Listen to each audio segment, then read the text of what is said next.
and I see a huge star falling.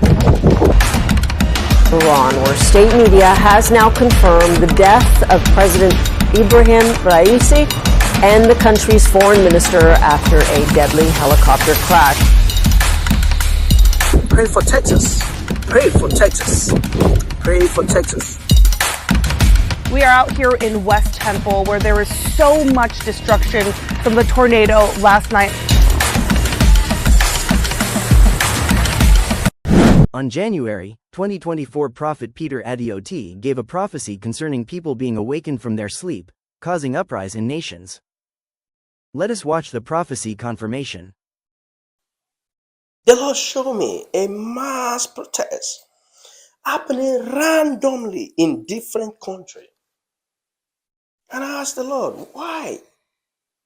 Why people are holding blanket and why the protest? The Lord said to me, my people have been awakened from their slumber. And people have been awakened from their slumber. A mass protest from different countries, different nations. Let us pray about that. We don't want a protest that will lead to destruction of property, because at the end of the day, we're still going to be the one to fix it. We're still going to be the one to bear the loss. We don't want that. So let us pray concerning that. A visible display of anger in Douala after Cameroon's longtime president Paul Biya was declared winner of the country's disputed elections. At 92, he's the world's oldest state leader, and after more than 4 decades in power, young people want to see a change. The Cameroonian people, who've long been afraid, found themselves saying, "This is too much," which is why everywhere young people who voted overwhelmingly for change find themselves forced to start a revolution.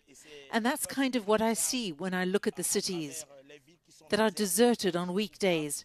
It wasn't a good idea for those in power, even after 43 years, to still believe that they can get away with it. Opposition leaders and supporters say the election was rigged and blame Biya for the problems facing the country. There's been widespread international criticism of the violent crackdown by security forces on the demonstrations. Civil society groups say at least 23 people have been killed since the weekend. We're simply asking the army to withdraw and stand by us, because the strength of Cameroon is us, the youth, the people. It's the people who elect their president. Opposition leader Isi Chiroma Bakari said on Friday that soldiers loyal to him took him to a secure location for his safety. This could indicate a split within the army, further escalating tension. Now back to our lead story concerning President Bola Tinubu replying President Donald Trump on Christian genocide in parts of Nigeria.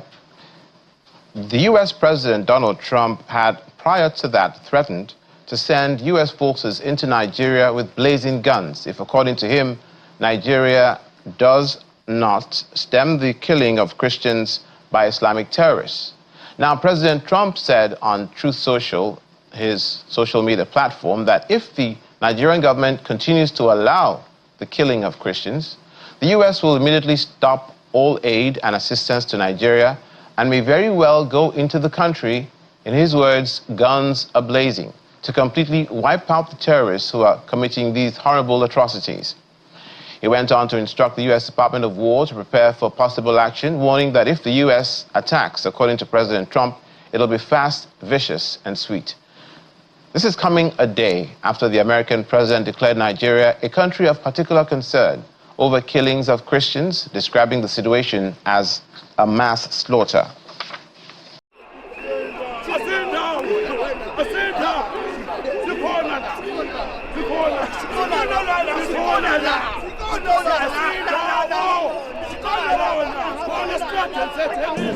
We are here now. We are waiting for the negotiations between the two parties. Because when we arrived in the morning, there was an indication that they want to talk.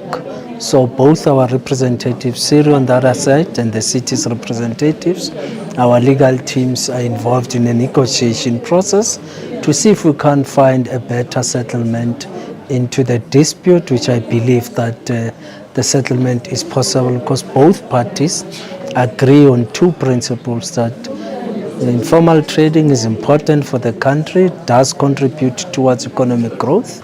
They both agree that cleanliness and safety are important for the city. What brings me here is I got a call saying foreign nationals by City to go High Court, and then I felt I need to support this initiative. So right now the city has retained its glory. Joberg is safe, and we are very proud of JMPD as well. They are visible in every corner of Johannesburg.